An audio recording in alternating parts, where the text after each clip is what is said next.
આઠમી આદત અસરકારકતાથી મહાનતા સુધી પહોંચવાની ચાવી. અતિ પ્રભાવશાળી લોકોની 7 આદતોના લેખક સ્ટીફન આર કોર્વે. નિત્ય જ્ઞાન ઓડિયોઝ. અમલ. એક રૂપ બનાવવું અને સત્તા પ્રદાન કરવી. પ્રકરણ 12. અંતરનો અવાજ અને અમદની શિસ્ત. પરિણામો માટે ધ્યેયો અને તંત્ર પ્રણાલીઓ એકરૂપ કરવા. નિત્ય જ્ઞાન ઓડિયોઝ. જ્યાં સુધી કોઈ અશ્વ પર સાજ નાખી સવારી ન કરાય ત્યાં સુધી તે ક્યાંય લઈ જતો નથી. કોઈ વરાળ કે ગેસ ત્યાં સુધી કશું હંકારતા નથી જ્યાં સુધી તેને કોઈ બંધનમાં ન રાખવામાં આવે. કોઈ નાયગ્રા ત્યાં સુધી પ્રકાશ અને વીજળી આપતો નથી જ્યાં સુધી તેનું પાણી તળણમાં ન લઈ જવામાં આવે. કોઈ જિંદગી ત્યાં સુધી મહાન બનતી નથી જ્યાં સુધી તે લક્ષિત, સમર્પિત અને શિસ્તબદ્ધ ના હોય. Henry Emerson Fosdick. ભ્રમ. તમે લોકોને તાલીમ અને સ્વતંત્રતાનું ઇનામ આપી શકો તથા તેવી અપેક્ષા રાખી શકો કે તેઓ સહકારપૂર્વક અને આંતર અવલંબનપૂર્વક વર્તે. જૂનું આદર્શ માળખું. વાસ્તવિકતા. એ કોઈ ગોલ્ફ ક્લબમાં ટેનિસ રમવા જવું કે પછી ડિજિટલ વિશ્વમાં એનાલોગ મગજ ધરાવવા જેવું છે. સંસ્થાકીય માળખા અને તંત્ર પ્રણાલીઓ જે સ્વતંત્રતાને પ્રોત્સાહન અને ઇનામ આપે છે તથા સ્પર્ધાનું સર્જન કરે છે તે એક સ્વતંત્ર કાર્ય સંસ્કૃતિ વિકસાવે છે. તમે જે ઉગાડવા માંગો છો તેનું સિંચન કરો. તમને જ્યારે સહકાર અને આંતર અવલંબન માટે તાલીમ અને ઇનામ આપવામાં આવ્યા હોય ત્યારે તમે આંતર અવલંબન ધરાવતું વર્તન પ્રાપ્ત કરો છો. નવું આદર્શ માળખું. નેતૃત્વની એકરૂપ ભૂમિકા માટેનો પહેલો વિકલ્પ એ માનવાનો છે કે એક વ્યક્તિ અંગત રીતે આદર્શ રૂપ ધારણ કરે તે એક સંસ્થાને તંદુરસ્ત વિકાસના માર્ગ પર રાખવા માટે પર્યાપ્ત છે.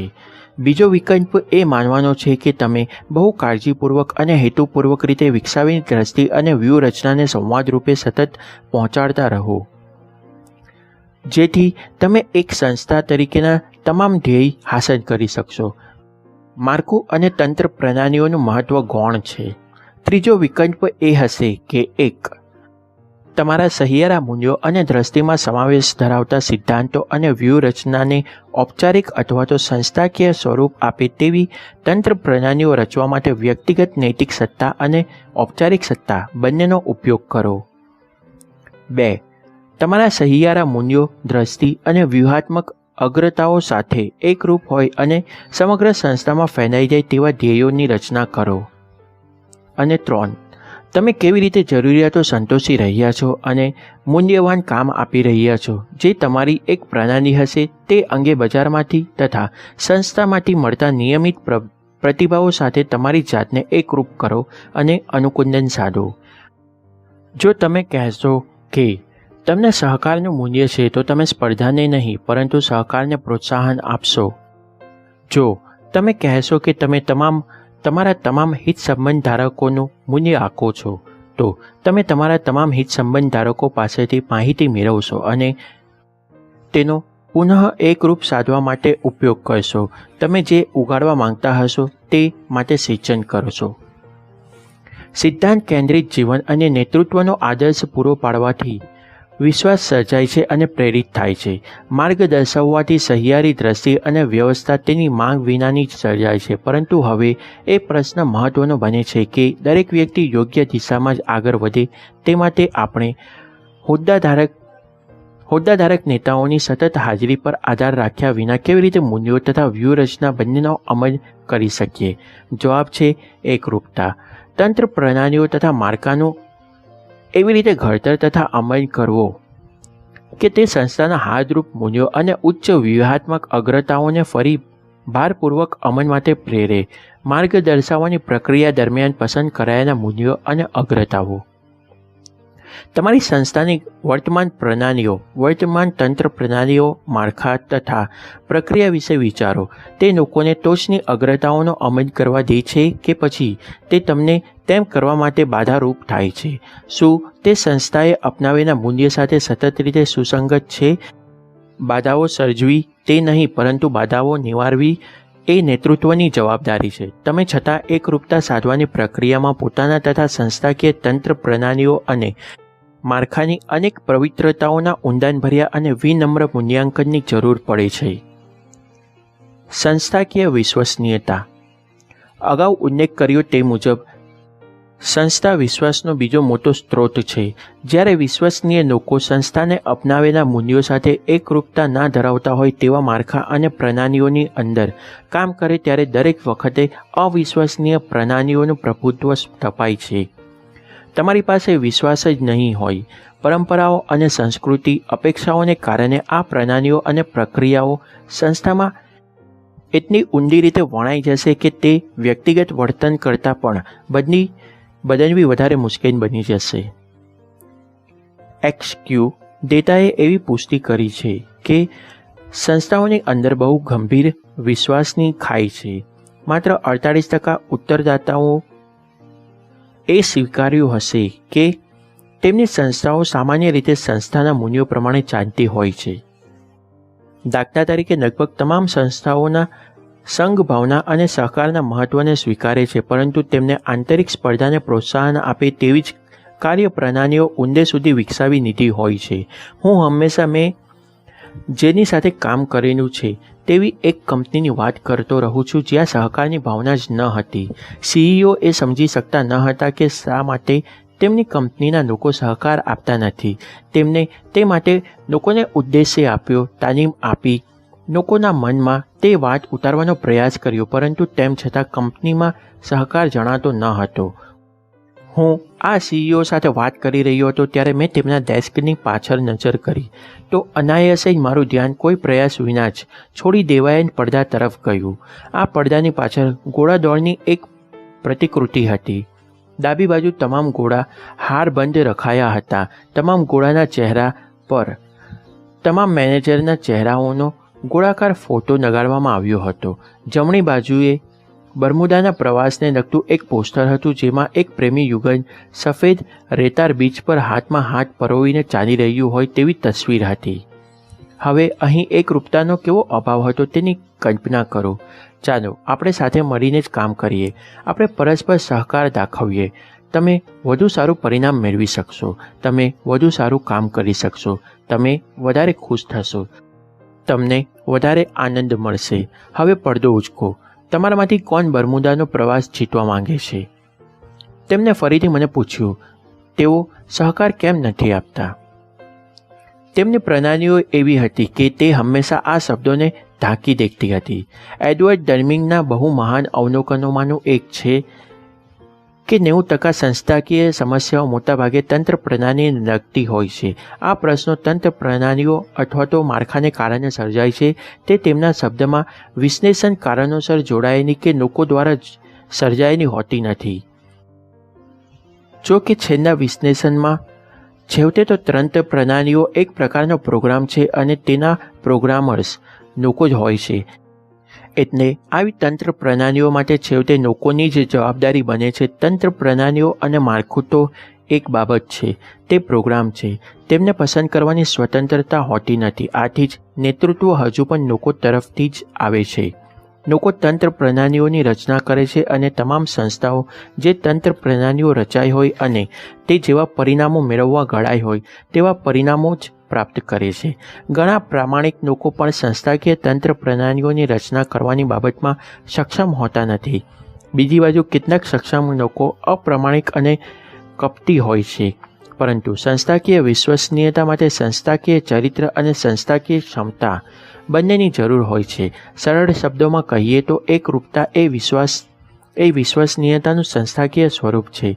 તેનો મતલબ કે લોકોએ તેમની મૂલ્ય પ્રણાલીઓમાં જે સિદ્ધાંતોનું નિર્માણ કર્યું હોય તે જ તેમના દ્વારા રચાતા માળખા, તંત્ર પ્રણાલીઓ અને પ્રક્રિયાઓના આધાર બને છે. વાતાવરણ, બજાર પરિસ્થિતિ અને લોકો બદલાઈ જાય તો પણ આ સિદ્ધાંતો બદલાતા નથી. આર્કિટેક્ટની ભાષામાં આ બાબતોને બહુ સારી રીતે સમજાવતા કહેવાયું છે કે સ્વરૂપ કાર્યોને અનુસરે છે. અન્ય શબ્દમાં કહીએ તો માળખું હેતુને અનુસરે છે. એકરૂપતા માર્ગદર્શનને અનુસરે છે. શિસ્ત વ્યક્તિ અને સંસ્થાકીય એમ બંને રીતે પ્રદર્શિત થાય છે. સંસ્થાકીય સંદર્ભમાં શિસ્તને એકરૂપતા કહેવાય છે કારણ કે તમે તમારા માળખા, તંત્ર પ્રણાલીઓ, પ્રક્રિયાઓ અને સંસ્કૃતિની દ્રષ્ટિને સાકાર કરવાના હેતુથી એકરૂપ કરો છો કે સર્જો છો. સંયોજિત નિર્ણય પ્રક્રિયાઓ અને સંકુચિત અમલથી બચતા રહો. જો મૂલ્ય પ્રણાલી લાંબા ગાળા પર અને સાથે સાથે ટૂંકા ગાળા પર કેન્દ્રિત હોય તો પછી માહિતી પ્રણાલી લાંબા અને ટૂંકા બંને ગાળા પર કેન્દ્રિત હોવી જોઈએ. જો મૂલ્ય પ્રણાલી સહકાર અને સાપૂજ્યને સર્વોચ્ચ ગણાતી હોય તો પછી વળતર પ્રણાલીમાં સહકાર અને સાપૂજ્ય બંને માટે બદલો મળવો જોઈએ. તેનો મતલબ એ નથી કે વ્યક્તિગત પ્રયાસ અને દેખાવની કદર ના કરવી જોઈએ અને તેના માટે ઇનામ ન આપવું જોઈએ. દાખલા તરીકે ઇનામની વાનગીના કદનો આધાર બંને સહકાર અને સાપૂજ્ય બંને પર હોય, પરંતુ તે વાનગીનો એક ટુકડો પૂરક ટીમમાં દરેક વ્યક્તિના પ્રયાસ પર પણ આધારિત હોવો જોઈએ, જેથી આંતર અવલંબન અને સ્વતંત્ર બંનેનું સંવર્ધન કરી શકાય. ઘણી સંસ્થાઓ સંયુક્ત સહકારના પ્રયાસને ભોગે માત્ર વ્યક્તિગત પ્રયાસો માટે ઇનામ આપવાના છટકામાં ફસાઈ જાય છે. સહકારનું મૂલ્ય કેટલાક શાબ્દિક ઉચ્ચારોને બાદ કરતાં કદર અને ઇનામની પ્રણાલીમાં સામેલ કરવામાં આવતું નથી. દરેક લોકો પોતપોતાના ધ્યેયને વળગીને જ કામ કરતા હોવાથી લોકો એવી વળતર પ્રણાલી તરફ વળે છે જે વ્યક્તિગત પ્રયાસ માટે ઇનામ આપતી હોય. જો ગ્રાહકને મહત્તમ પ્રમાણમાં સેવા આપવામાં ટીમ વર્કની જરૂર હશે તો પણ તેવું ટીમ વર્ક રચાશે નહીં અને છેવટે તેનું પરિણામ બજારમાં નિષ્ફળતામાં આવશે. એવું નથી કે લોકો પરસ્પર સહકાર આપવા માંગતા નથી હોતા, પરંતુ તંત્ર પ્રણાલી જ એવી હોય છે કે તે વ્યક્તિગત પ્રયાસને અથવા તો આંતરિક સ્પર્ધાને ઉત્તેજન આપતી હોય છે. ફરી યાદ કરો કે અહીં તંત્ર પ્રણાલી દિવસના અંત ભાગે છેવટે સારા ઈરાદાના શબ્દો પર પાણી ફેરવી દે છે. શું તમે આ તમામ લોકોને વિજેતા બનવા માટે કામ પર નથી રાખ્યા? હું લગભગ 800 લોકોને તેમના વાર્ષિક સમારંભમાં સંબોધી રહ્યો હતો ત્યારે મને અન્ય એક સામાન્ય રીતે જોવા મળતી એકરૂપતાની ખામી નજરે ચડી. તેમની પ્રણાલીમાં 800માંથી માત્ર 30 જ લોકોને ઇનામ મળ્યું. 800માંથી માત્ર 30 જ લોકોને. મેં પ્રેસિડેન્ટ તરફ વળીને તેમને પૂછ્યું, શું તમે આ બધા લોકોને વિજેતા બનવા માટે કામ પર નથી રાખ્યા? હા. શું તમે કોઈ નિષ્ફળ લોકોને કામે રાખ્યા છે? ના. પણ આજે તમારી સંસ્થાના 770 લોકો નિષ્ફળ સાબિત થયા છે. અરે, એ લોકો તો આ હોડમાં જીતી શક્યા નથી. મતલબ કે તેઓ હારી ગયા છે. શા માટે? કારણ કે તમે જે રીતે વિચારી રહ્યા છો એ હાર જીતની વિચારધારણા છે. બીજું તો તમે શું કરી શકો? તમે તમામને વિજેતા બનાવો. તમારે હોડ કરાવવી જ પડે એવો ખ્યાલ તમને કોણે આપ્યો? શું તમારે બજારમાં પૂરતા પ્રમાણમાં સ્પર્ધાનો સામનો નથી કરવો પડતો? અરે હા, આજ તો જિંદગીની રીત છે.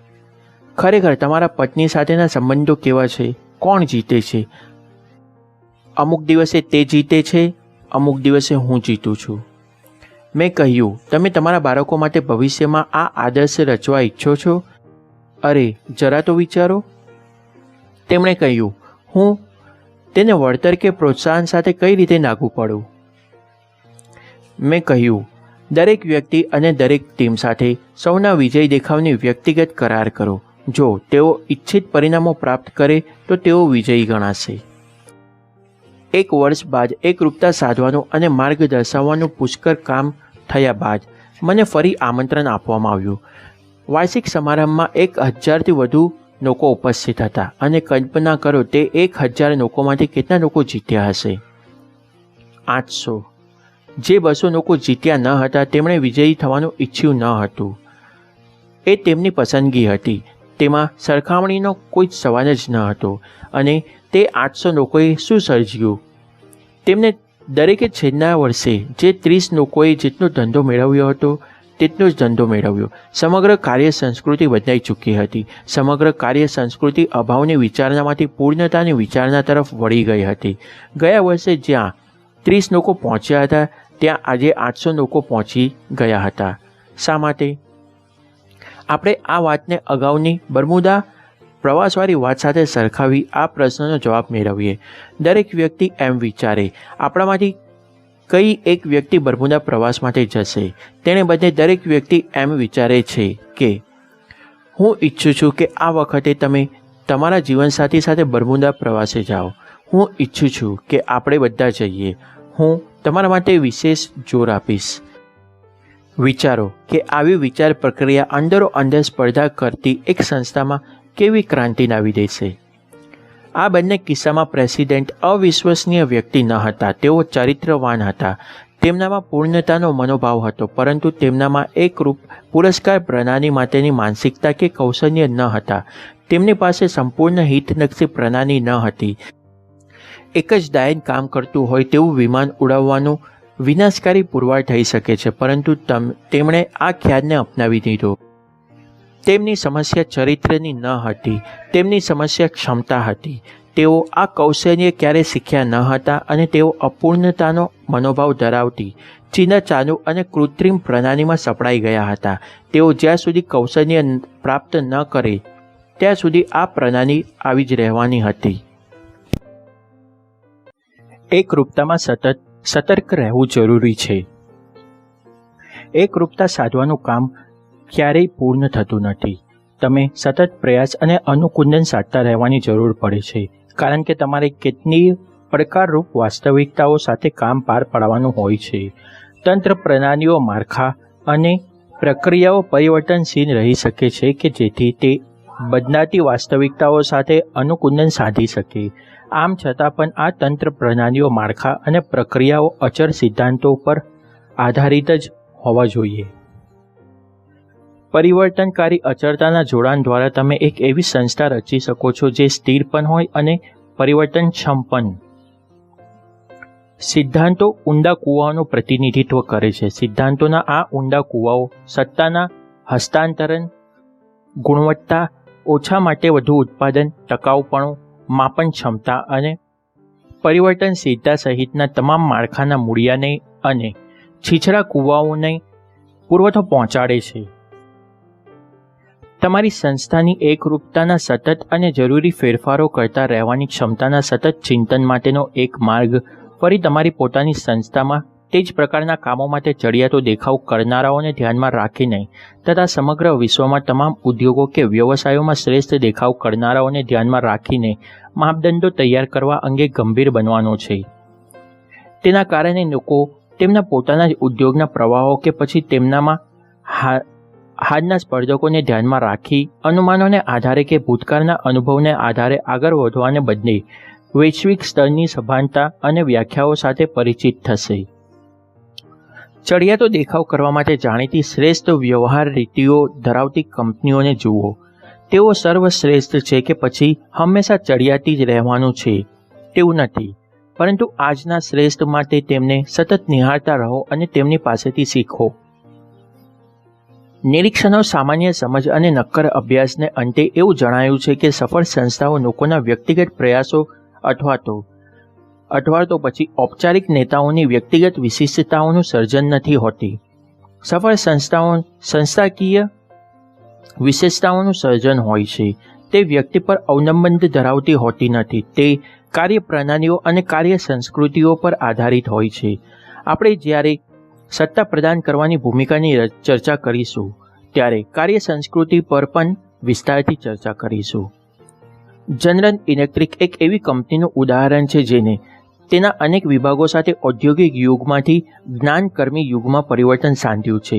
લાંબા સમય સુધી કંપનીના સીઈઓ રહેલા જેક વેલ્ચ અને જીઈના મેનેજમેન્ટ એજ્યુકેશનના મેનેજર તરીકે ફરજ બજાવનાર ડોક્ટર નોએન ટીચીનું ધ્યાન મુખ્યત્વે જીઈના મૂળભૂત બંધારણમાં નેતૃત્વ વિકાસને વણી લેવાનું તથા તેના નેતાઓને તાલીમ આપવાનું હતું.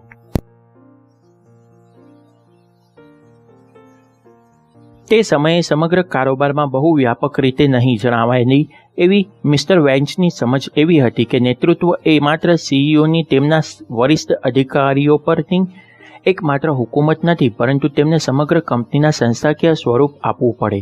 અને વૈશ્વિક અર્થતંત્રને અર્થ છે લાંબા સમયથી સ્થિરતા, એક હટ્ટુશાહી અને કડક રીતે અંકુશિત કરાયેલી પ્રક્રિયાઓ ધરાવતી વેપાર ઉદ્યોગની દુનિયાએ પરિવર્તનશીલ બનવું પડે, જેના માટે કંપનીના તળિયાથી ટોચના સ્તરોએ ચપળ અનુકૂલન સાંધીને તેવા નેતાઓનું સર્જન કરવું પડે. તેનો મતલબ છે કે લોકોને પરિવર્તન સાથે કેવી રીતે કામ પાર પાડવું તે જ નહીં, પરંતુ પરિવર્તન કેવી રીતે લાવવું તેનું શિક્ષણ આપવાની પણ ક્ષમતા કેળવવી. સંસ્થાકીય સ્વરૂપ પામેલી નૈતિક સત્તા. સાચા અર્થમાં સિદ્ધાંત કેન્દ્રિત હોય તેવા એકરૂપતા સાધનાર સંગઠનો અને સંસ્થાઓએ નૈતિક તાકાતને સંસ્થાકીય સ્વરૂપ આપ્યું હોય છે. સંસ્થાકીય સ્વરૂપ પામેલી નૈતિક તાકાત એ વિવિધ હિતધારકો અને ગુણવત્તાસભર અને વિશ્વસનીય સંબંધોનું સતત સર્જન કરતા જવા અને કાર્યક્ષમતા, ઝડપ, પરિવર્તનશીલતા અને બજાર મૈત્રી પર સતત ધ્યાન કેન્દ્રિત કરતા જવાની સંસ્થાકીય ક્ષમતા છે. કેટલીક વ્યક્તિઓ સમાંતરે આવી ક્ષમતા દેખાડતા રહે છે, પરંતુ સંસ્થા તેને યોગ્ય રીતે હાથ ધરે છે અને આગળ વધે છે. જે દેશમાં લેખિત કે બિનલેખિત સાંસ્કૃતિક રીતે લાંબા સમયથી ટકી રહેલા બંધારણો હોય છે તે દેશ હંમેશા સંસ્થાકીય નૈતિક તાકાત ધરાવતા હોય છે. વ્યક્તિગત નેતાઓ દર વખતે તેમના બંધારણ પ્રમાણે જ વર્તે તેવું કદાચ ન બને, પરંતુ આ દેશ વ્યક્તિગત નેતાઓની ક્ષમતાઓ પર નિર્માણ કરવા માટે અને આ નેતાઓની નબળાઈઓને અર્થહીન બનાવી દેવા માટે બાકીના આધાર સરકાર પર રાખી શકવા શક્તિમાન હોય છે. આવું સરમુખત્યારશાહી શાસનમાં અથવા તો હજુ પણ આંતર અવલંબન ધરાવતી સાંસ્કૃતિક રીતે બહારની ધરાવતી ભ્રષ્ટાચારની ખદબદતી નવી તાજી લોકશાહીઓમાં શક્ય બનતું હોતું નથી. એ સ્વીકારવું જોઈએ કે ભ્રષ્ટ સરમુખત્યારશાહી માણસ ધરાવતા અને અહમથી દોરાવતા નેતાઓની સંસ્થાકીય નૈતિક તાકાત હોવા છતાં લાંબે ગાળે બહુ મોટું નુકસાન કરે છે, પરંતુ મોટેભાગે સંસ્થા કે સંગઠન ફરી તાકાત મેળવી લે છે. મૂળભૂત રીતે સત્તા ચૂંટાયેલા અધિકારીઓ કે નિયુક્ત અમલદાર પાસે નહીં, પણ તંત્ર પ્રણાલીમાં હોય છે. તંત્ર પ્રણાલી સહભાગીઓની વ્યક્તિગત નબળાઈ કરતાં વધારે મજબૂત હોય છે. આથી જ મેરિયટ કોર્પોરેશન શીખવાડે છે કે દૃષ્ટતા વિગતોના વિસ્તારમાં પડેલી હોય છે, પરંતુ સફળતા તંત્ર પ્રણાલીમાં રહેલી હોય છે. હું તાજેતરમાં જ વિશ્વની સૌથી મોટી હોટેલ સંચાલન કંપની મેરિયટ ઇન્ટરનેશનલના ચેરમેન અને સીઈઓ જે. બિન મેરિયટને મળ્યો હતો. બિન અને તેમની પહેલા તેમના પિતાએ વિશ્વની શ્રેષ્ઠ સંસ્થાઓમાંની એક સંસ્થા સર્જી હતી, તેમજ તેમને આ લોકોની તેજસ્વી પ્રતિભાનો ઉપયોગ કરી સંવાદ પ્રણાલી સર્જીને કરી બતાવ્યું હતું. આટલા વર્ષો દરમિયાન હું જે પાઠ શીખ્યો છું તે એ છે કે તમારે તમારા લોકોને સાંભળવા જોઈએ, એવું તેમને મને જણાવ્યું હતું. મેં જોયું કે જો તમારી પાસે એવા વરિષ્ઠ મેનેજર્સ હોય જેઓ પોતાની ટીમને સાથે રાખીને કામ પાર પાડી શકે અને તેમની પાસેથી તેમના આઈડિયા અને તેમના સૂચનો મેળવી શકે, તેમજ જો તમે પછી તે મેનેજર્સ સાથે એક ટેબલ પર બેસીને તેમના સૂચનો સાંભળો તો તમે વધુ સારા નિર્ણયો કરી શકો છો. મેરિયટે મને જણાવ્યા અનુસાર તેઓ જિંદગીના બહુ શરૂઆતના તબક્કામાં જ વિશ્વના સૌથી પ્રખ્યાત નેતાઓમાંના એક પ્રેસિડેન્ટ ડ્વાઇટ ડેવિડ આઇઝનહોવરને મળ્યા હતા. ત્યારે આ પાઠનું મહત્ત્વ તેમને સમજાયું હતું. તેમને એ ઘટનાક્રમ યાદ કરતાં કહ્યું કે મારી કોલેજ પૂરી થવામાં હતી અને 6 મહિના માટે નૌકાદળમાં જવાનું હતું. ત્યારે હું નાતાલ મનાવવા માટે સપ્લાય કોપર્સ સ્કૂલમાંથી ઘરે પાછો આવ્યો હતો. અમેરિકાના secretary for agriculture Ezra Taft Benson general Eisenhower સાથે અમારા ફાર્મ પર આવ્યા હતા. આઇઝનહોવર પ્રમુખ હતા અને હું ત્યારે હજુ નૌકાદળમાં તાજો જોડાયેલો જુનિયર અધિકારી હતો. મેરિયટે કહ્યું હતું કે ત્યારે બહાર બહુ ઠંડી હતી, તેમ છતાં મારા પિતાએ શૂટિંગ માટેનું ટાર્ગેટ્સ તૈયાર કરી રહ્યા હતા. તેમણે પ્રેસિડેન્ટ આઇઝનહોવરને પૂછ્યું, તમે બહાર જઈને શૂટ કરવાનું પસંદ કરશો કે અંદર ઠંડી સામે રક્ષણ માટે તાપણા પાસે બેસવાનું?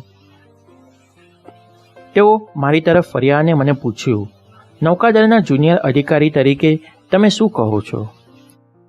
આજે પણ મને આ વાત કહેતી વખતે મેરિયટ બહુ ચકિત થઈ ગઈને જણાતા હતા. મેં મારી જાતને કહ્યું, હવે તને ખબર પડી ને કે તેઓ કેવી રીતે પોતાનું કામ પાર પાડે છે. તેઓ de Gaulle, Churchill, Marshall, Roosevelt, Stalin, Montgomery, બ્રેન્ડિંગ અને પેટર્ન બધા સાથે વાત કરતી વખતે આ સોનેરી પ્રશ્ન જ પૂછે છે, તમારું શું કહેવું છે? તેથી મેં કહ્યું, મિસ્ટર પ્રેસિડેન્ટ, બહાર બહુ ઠંડી છે, તેના કરતાં અંદર તાપણા પાસે જ રહીએ. મેરિયટના કહેવા મુજબ આ પાઠ કાયમ માટે તેમના હૃદયમાં કોતરાઈ ગયો હતો. તેમણે મને કહ્યું કે એ મારી જિંદગીની નિર્ણાયક ક્ષણ હતી. મેં તે પછી શું વિચાર્યું હશે તે મને યાદ છે. હું ક્યારેય પણ કોઈ વેપાર ધંધો કરીશ તો હું આ પ્રશ્ન હંમેશા પૂછીશ, અને જો હું તેમ કરીશ તો મને લાગે છે કે મને ખરેખર બહુ સારી માહિતી મળશે. આથી જ બિલ મેરિયટ તેમની હોટેલ ચેઇનનું માળખું અત્યારે જેમ ચજવે છે તેમ ટોચના સ્તરેથી તળિયાના સ્તરે સતત સંવાદને પ્રોત્સાહન આપતી કાર્ય સંસ્કૃતિ વિકસાવીને ઘડ્યું છે. તેમને ખ્યાલ આવ્યો કે તમે શું વિચારો છો એવો સામાન્ય પ્રશ્ન પણ યંત્રવત કામ કરનાર કર્મચારીને તેમની વાત સાંભળવામાં આવે છે અને તેમના અનુભવો તથા શાણપણનું સન્માન કરવામાં આવે છે તેવું જ્ઞાન કર્મચારીઓમાં પરિવર્તન લાવી શકે છે. તેમણે પોતાની વાતને સંક્ષિપ્ત રીતે રજૂ કરતાં કહ્યું હતું કે મારો પુત્ર જ્હોન ન્યૂયોર્કમાં અમે હસ્તગત કરેલી કંપનીના એક ડિવિઝનમાં કામ કરતો હતો. કિચનમાં જતી વખતે ત્યાં હાજર દરેક વ્યક્તિને તે મળતો અને પૂછતો હતો કે બહારના આ કામમાં આવી સમસ્યા સર્જાઈ છે, તેને ઉકેલવા આપણે શું કરવું જોઈએ, તમને શું લાગે છે? આ પ્રશ્નનો જવાબ આપતી વખતે તે કર્મચારીની આંખોમાંથી આંસુ ધસી આવતા. તેમણે કહ્યું કે મેં આ જૂની કંપનીના 20 વર્ષ કામ કર્યું છે, પરંતુ કોઈએ ક્યારેય કોઈ બાબતે મારો અભિપ્રાય માંગ્યો નથી. એકરૂપતા સાધવાનું સાધન, પ્રતિભાવો મેળવવાની પ્રણાલી. નેતૃત્વની 3 ભૂમિકાઓ અને તેના સાધનો એક મૂળભૂત પ્રશ્ન સાથે સંબંધ ધરાવે છે. સૌથી અગત્યનું શું છે? ત્રીજી ભૂમિકા એકરૂપતા સાધવી જે પ્રશ્ન સાથે સંબંધ ધરાવે છે તે પ્રશ્ન છે, શું આપણે ધ્યેયની દિશામાં જઈ રહ્યા છીએ? આપણે આપણા માટે જે સૌથી અગત્યનું છે તે જ દિશામાં આગળ વધી રહ્યા છીએ? અગાઉ દર્શાવ્યું તેમ સાચી વાત એ છે કે આપણે સૌ એટલે કે આપણે દરેક વ્યક્તિ, પરિવાર, સંસ્થા કે પછી રોમ તરફ જતી ઇન્ટરનેશનલ ફ્લાઇટ પણ મોટાભાગના સમયે દિશા ચૂક કરી બેસીએ છીએ.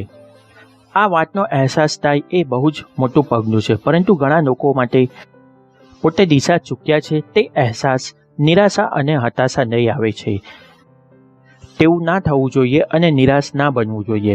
આપણે ખોટી દિશામાં છીએ તેવો અહેસાસ એ ખરેખર તો આપણી જાતને સાચી દિશા, સાચી ઉત્તર દિશા તરફ, સિદ્ધાંતો તરફ વળવા માટે અને આપણી જાતને ધ્યેય માટે ફરી કટિબદ્ધ કરવા માટેનું આમંત્રણ છે. યાદ રાખો કે આપણો એક વ્યક્તિ, ટીમ અથવા તો સંસ્થા તરીકેનો પ્રવાસ કોઈ વિમાનના ઉડ્ડયન જેવો જ છે. પ્લેન ઉડ્ડયન શરૂ કરે તે પહેલાં પાયલટ ફ્લાઇટ પ્લાન નક્કી કરે છે. તેઓ ચોક્કસપણે જાણતા હોય છે કે તેઓ કઈ દિશામાં જઈ રહ્યા છે, પરંતુ ફ્લાઇટના પ્રવાસ દરમિયાન તીવ્ર પવન, વરસાદ, ચક્રવાત, એર ટ્રાફિક કે પછી માનવીય ભૂલ અથવા અન્ય કોઈ સંજોગો પ્લેન માટે ઊભા થાય ત્યારે તેઓ તે વિમાનને થોડા જુદા માર્ગે ફંટાવી દે છે. આથી મોટાભાગના સમયે આ ફ્લાઇટ તેમના નિશ્ચિત ઉડ્ડયન માર્ગ પર પણ નથી હોતી, પરંતુ જો કોઈ મોટી ઘટના ના બને તો આ વિમાન તેના ચોક્કસ મુકામ પર જ પહોંચે છે. હવે આવું કેવી રીતે બને છે? ઉડ્ડયન દરમિયાન પાયલટ સતત પ્રતિભાવો કે પૂરક માહિતી મેળવ્યા જ કરતા હોય છે. તેઓ વાતાવરણની માહિતી આપતા ઉપકરણો, કંટ્રોલ ટાવર્સ, અન્ય વિમાનો અને ક્યારેક તો તારાઓના આધારે પણ માહિતી મેળવતા રહે છે તથા તેઓ આ માહિતીના આધારે સતત પરિવર્તન કરતા રહે છે. તેમજ તેમના ઓરિજિનલ ફ્લાઇટ પ્લાન હોય તેના પર જ પહોંચી જાય છે. હું માનું છું કે વિમાનનું ઉડ્ડયન આ 4 ભૂમિકાઓ માટે આદર્શ રૂપક છે.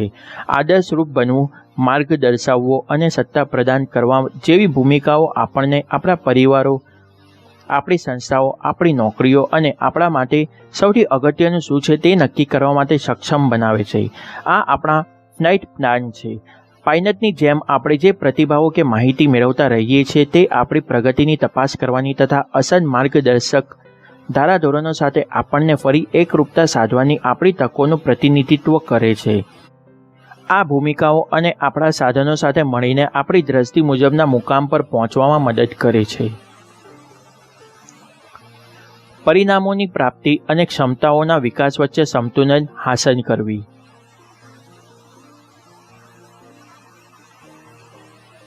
એકરૂપતા સાધવાના સિદ્ધાંતનું હાર્દ હંમેશા પરિણામ સાથે શરૂઆત કરવામાં છે.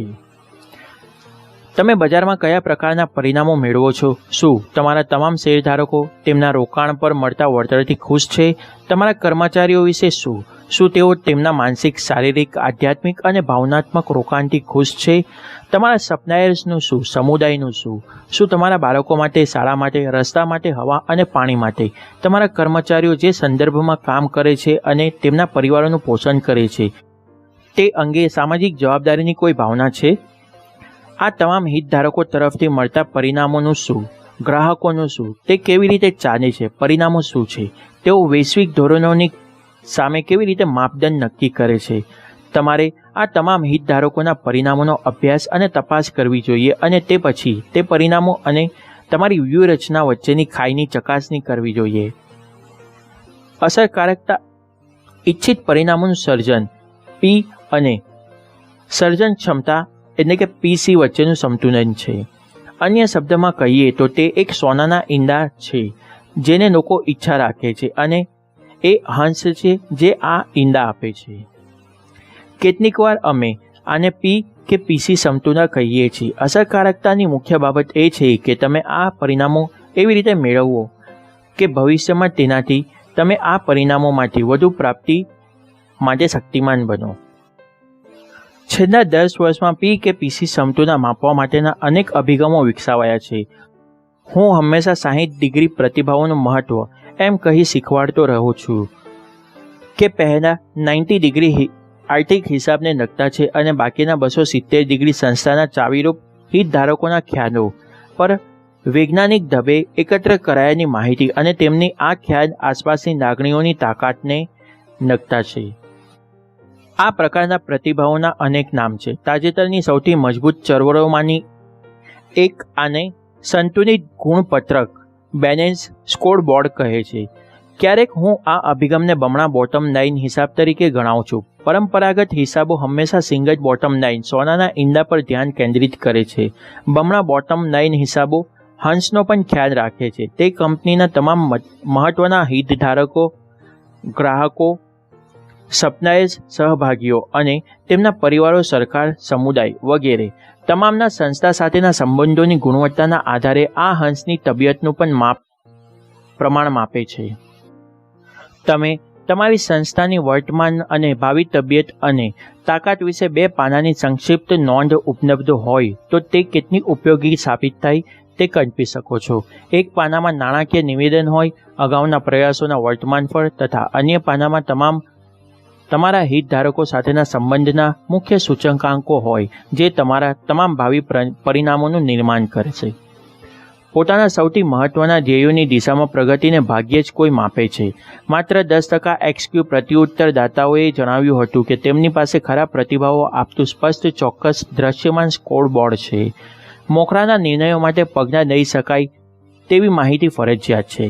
મહત્વની વાત, એક સ્કોરબોર્ડ, એક અનિવાર્ય સ્કોરબોર્ડ તૈયાર કરવાની છે જે લોકો સંકળાયેલા છે અને જેનું મૂલ્યાંકન થવાનું છે. તે લોકોએ એક અનિવાર્ય દેખાવ ધરાવતું સ્કોરબોર્ડ સ્થાપવામાં ભાગ લેવાની જરૂર છે.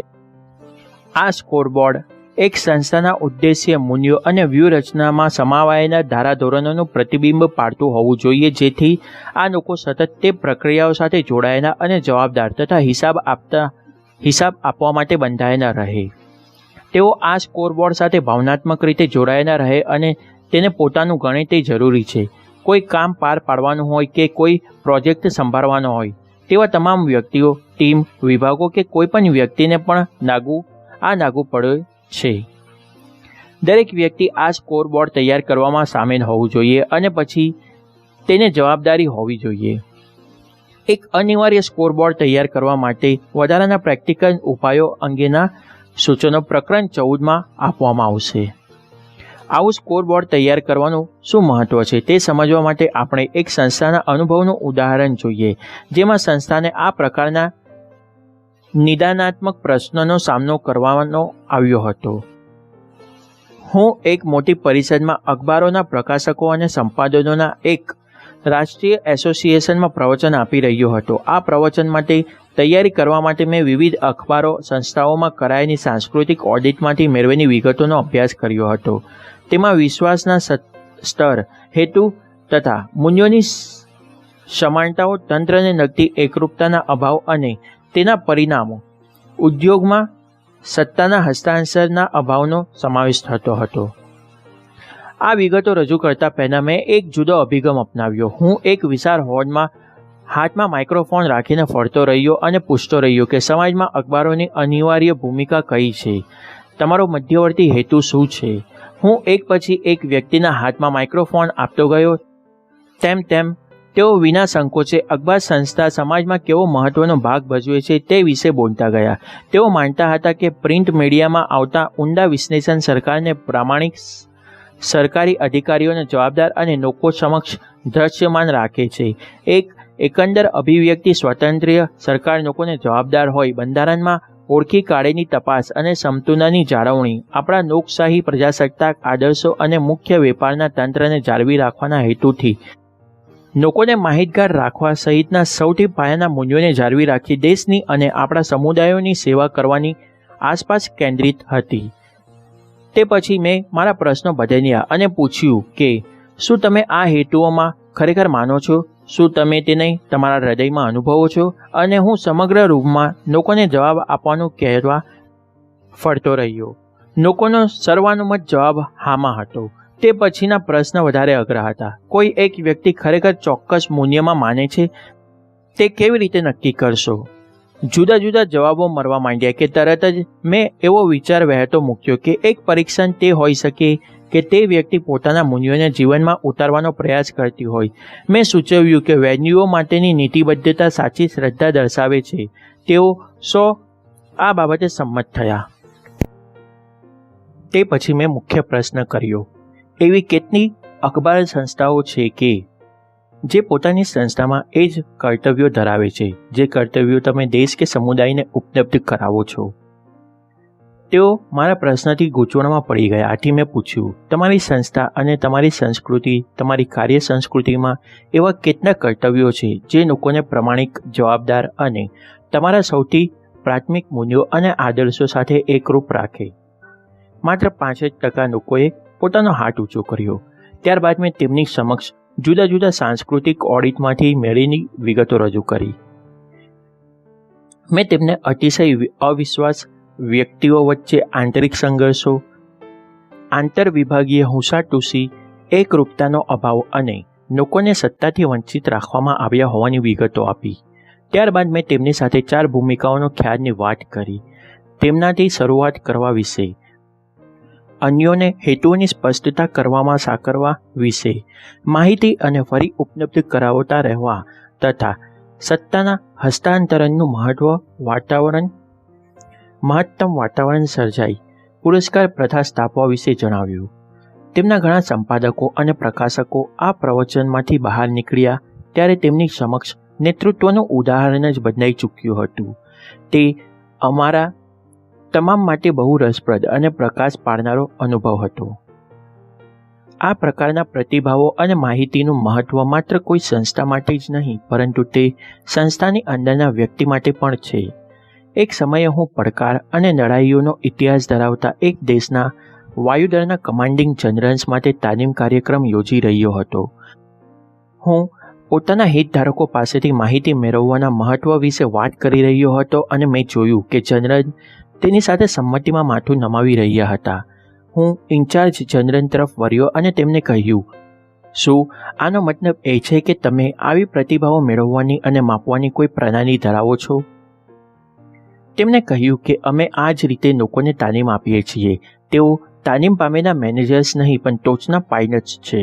દરેકને તેઓ જેમની પણ સાથે સંપર્કમાં આવે છે તે તમામના ખ્યાલો વિશેના અને તે ખ્યાલોની તાકાત વિશેના વાર્ષિક પ્રિન્ટ આઉટ આપવામાં આવે છે. તેઓ તેનો પોતાનો વ્યક્તિગત અને વ્યવસાયિક વિકાસ માટે આધાર તરીકે ઉપયોગ કરે છે અને જ્યાં સુધી કોઈ પોતાના હાથ નીચે કામ કરતા લોકો સહિતના લોકો પાસેથી ઉચ્ચ માર્ક્સ ન મેળવી લે ત્યાં સુધી તેમને બઢતી મળતી નથી.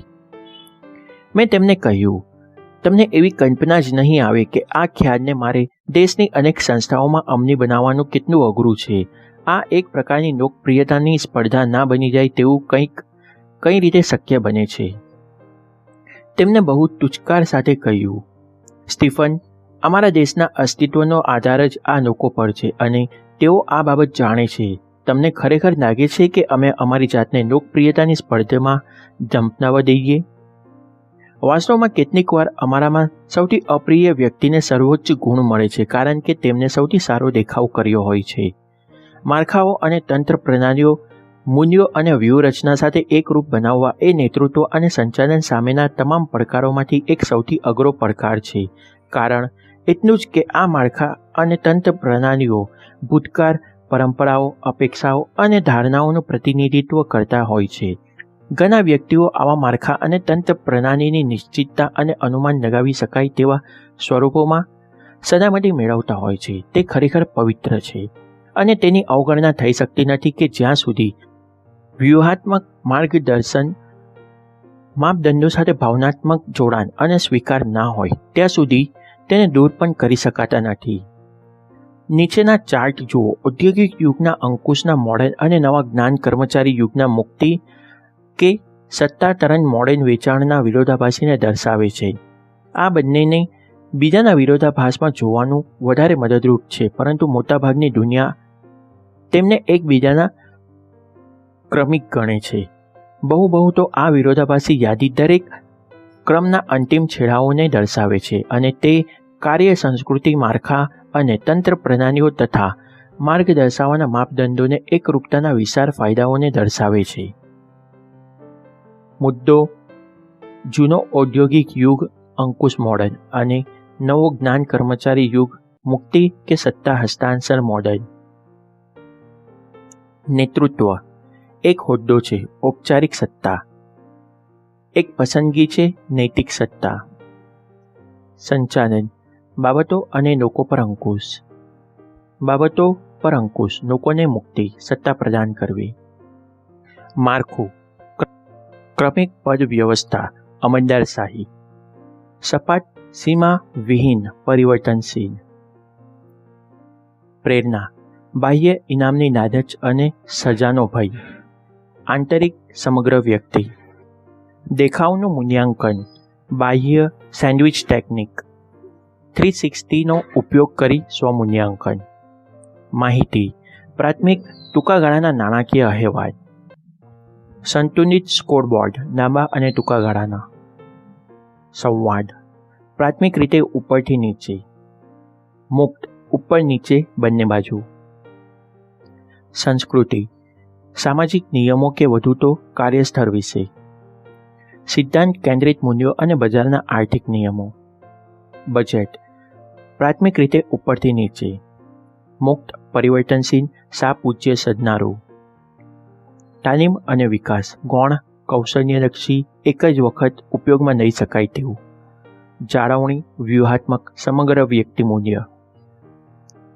લોકો નફા અને ખોટનો હિસાબ, અસ્ક્યામતો નહીં. ઉચ્ચ વળતર સાથેનું રોકાણ. અવાજ સામાન્ય રીતે મોટાભાગના લોકો માટે મહત્વનો નહીં, તમામ માટે વ્યૂહાત્મક પૂરક ટીમ. Film Berlin Wall. બર્લિનની દિવાલ 40 વર્ષ સુધી એટલે કે લગભગ 2 પેઢીઓ જોઈ શકે તેટલો સમય અસ્તિત્વમાં રહી હતી.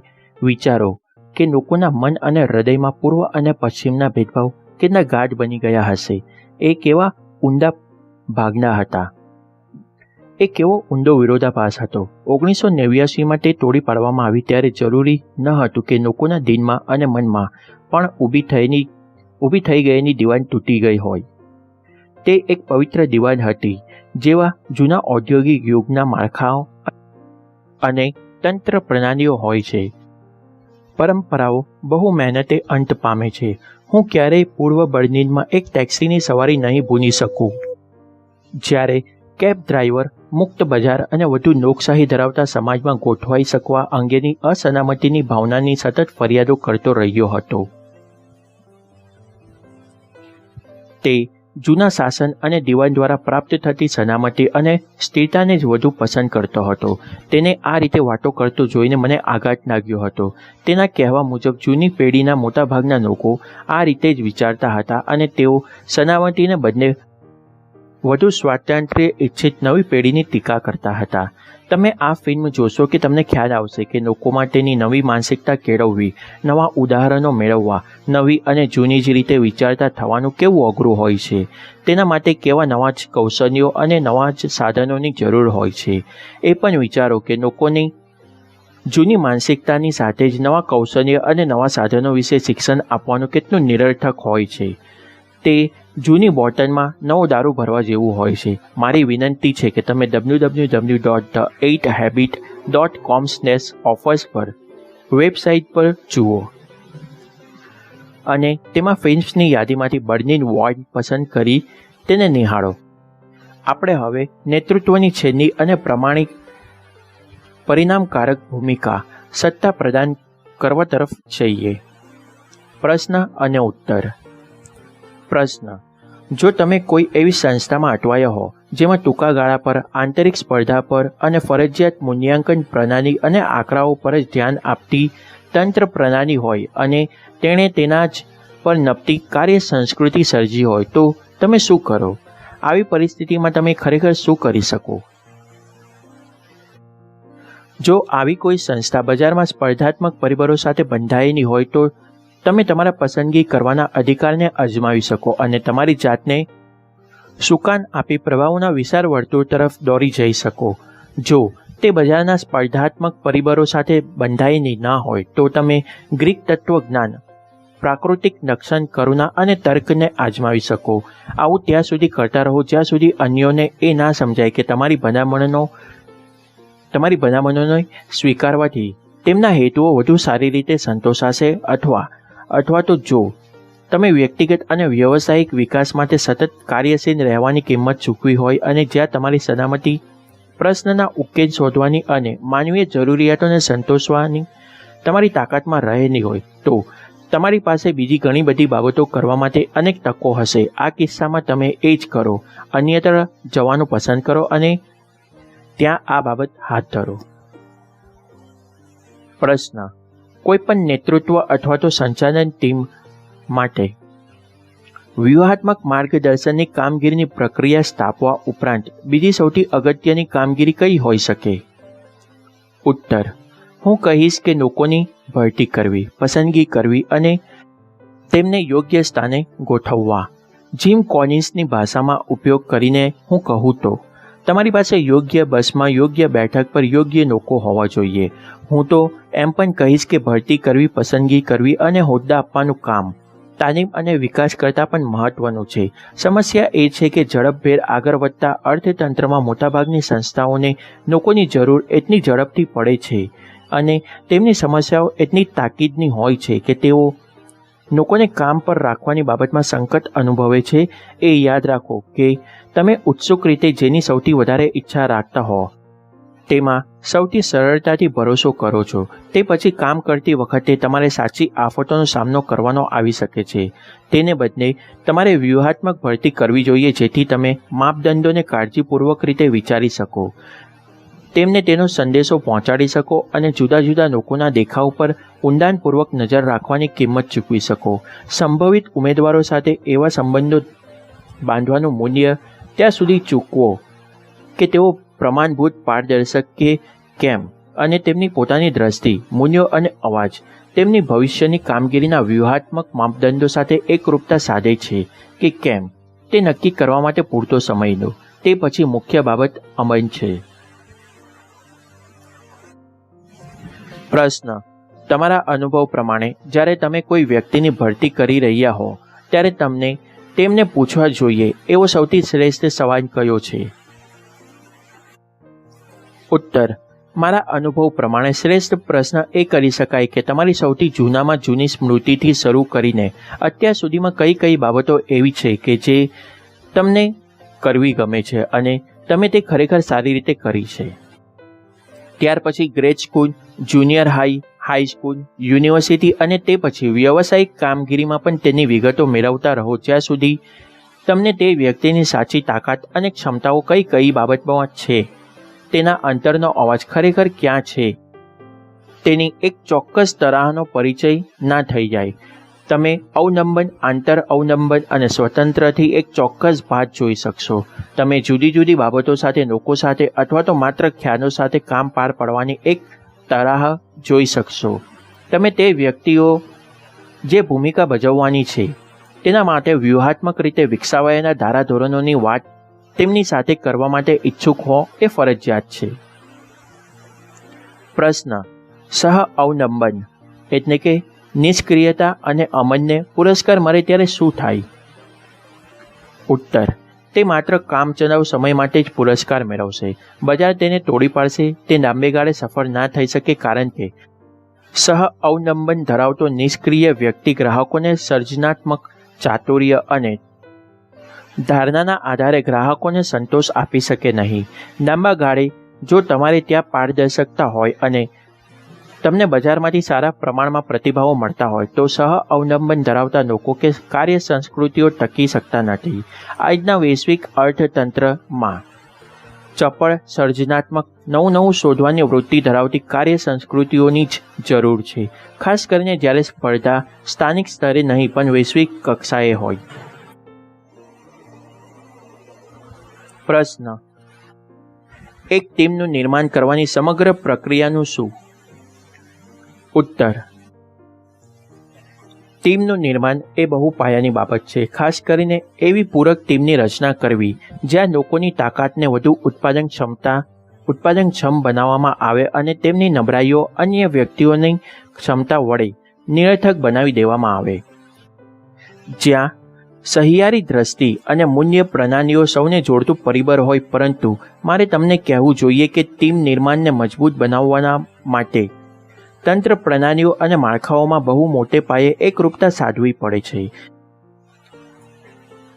જો તમે એક ફૂલને કહો કે ખીલી ઉઠ અને પછી પાણી બીજા ફૂલને સિંચો તો પહેલું ફૂલ ખીલવાનું નથી. તમે એમ કહો કે ચાલો આપણે એક ટીમ તરીકે કામ કરીએ, પણ પછી તમે સ્વતંત્ર રીતે અને આપખુદ રીતે વિચારો તથા અનેક એકપક્ષીય નિર્ણયો કરો તો તમે ટીમનું નિર્માણ નહીં કરી શકો. ટીમનું નિર્માણ એ બહુ મહત્વની અને ઇચ્છનીય પ્રવૃત્તિ છે, પરંતુ જો માળખા, તંત્ર, પ્રણાલીઓ અને પ્રક્રિયાઓમાં ટીમ નિર્માણના સિદ્ધાંતો રેડાવવામાં આવ્યા હોય તો અન્યથા તો તે ખાલી બોલવા માટેના શબ્દ કે ગૌણ પ્રવૃત્તિઓ બની રહેશે અને મુખ્ય માળખામાં આવશે જ નહીં. પ્રશ્ન: તમારી સંસ્થામાં અનેક જુદી જુદી દ્રષ્ટિ અને ધ્યેયો હોય તો તમે એક સંયોગી કાર્ય સંસ્કૃતિ કેવી રીતે પ્રાપ્ત કરી શકો? ઉત્તર: પીડા કે સંઘર્ષ ઉમેરો. જ્યાં સુધી લોકો સંતુષ્ટ અને ખુશ હશે ત્યાં સુધી તેઓ બહુ ઝાઝું કામ નહીં કરે. તમારે બજાર પીડા કે સંઘર્ષ સર્જે અને તે પછી તમે અન્ય રીતે સંઘર્ષ સર્જવા પ્રયાસો કરો ત્યાં સુધી રાહ જોવાની જરૂર નથી. એક સંતુલિત સ્કોરબોર્ડ આ કામ કરી શકે જો લોકો તેને જવાબદાર હોય અને જો પુરસ્કારો તેના આધારે અપાતા હોય. નિત્ય જ્ઞાન ઓડિયોઝ. આગળના ઓડિયો બુકમાં આપણે જોઈશું પ્રકરણ 13, સત્તા પ્રદાન કરવાનો અવાજ, તીવ્ર લગન અને પ્રતિભાને છૂટો દોર આપવો. નિત્ય જ્ઞાન ઓડિયોઝ. આ ઓડિયો બુક સાંભળવા બદલ તમારો આભાર. જો તમને આ ઓડિયો બુક ગમ્યો હોય તો આને લાઈક જરૂર કરજો. આવા જ બીજા ગુજરાતીમાં ઓડિયો બુક મેળવવા માટે આ ચેનલને સબસ્ક્રાઈબ અને શેર જરૂર કરજો. જો મારા માટે કોઈ સલાહ કે સૂચન હોય તો તેને કમેન્ટ બોક્સમાં જરૂર લખજો. 8મી આદત: અસરકારકતાથી મહાનતા સુધી પહોંચવાની ચાવી.